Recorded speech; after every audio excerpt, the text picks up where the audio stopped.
Welcome, brothers. Today I have a story, and my story is talking about a man wanted to give a charity.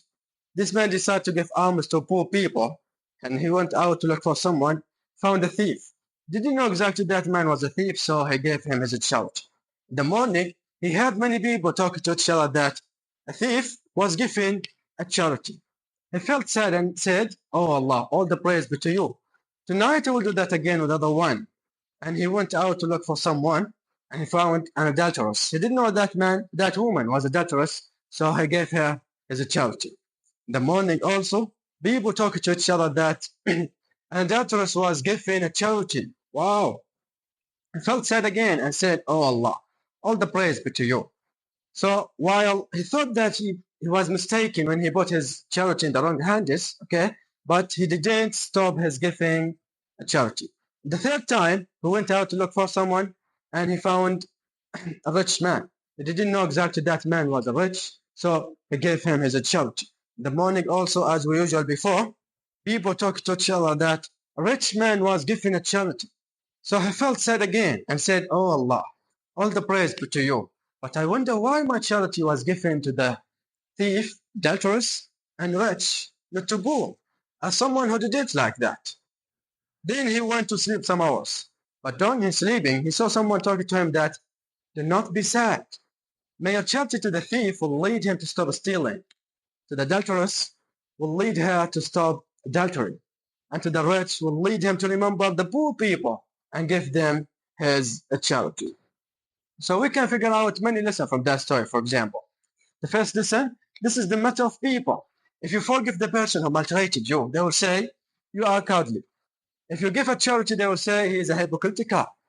If you make a effort as a friend for you, they will say, "You want to adulate him." If you treat your wife kindly, they will say, "He has, you are a sheep," for example. Yeah.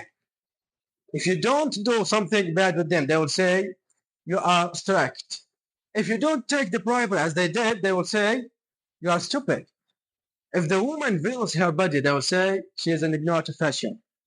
If she covers her face with yashmak, okay, they will say, "She covers her ugliness."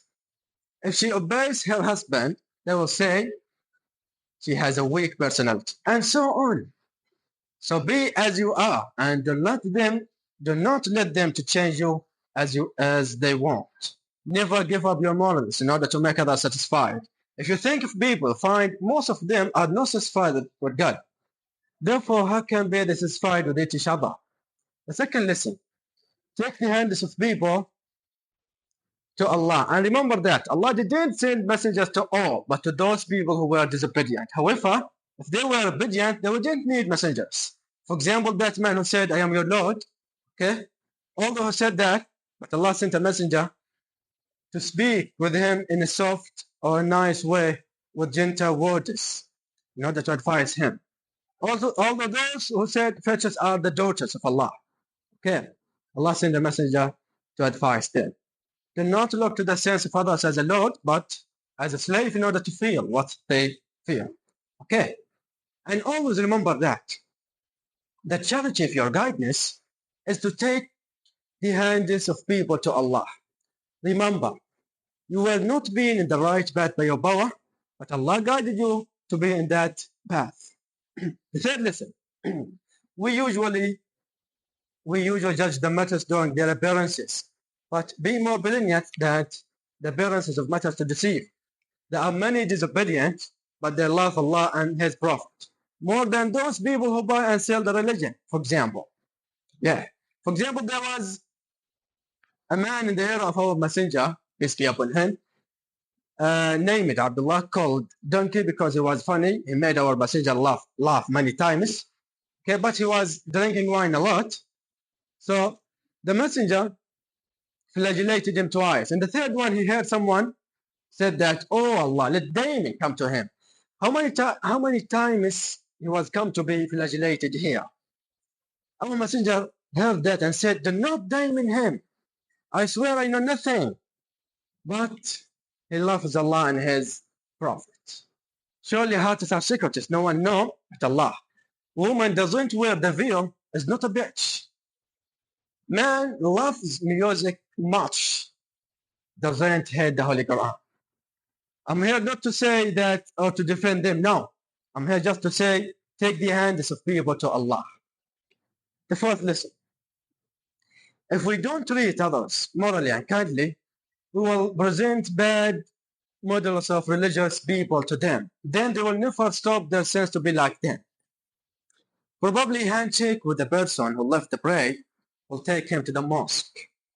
Soft words with a smile produced from veiled woman probably will take unveiled to wear the veil.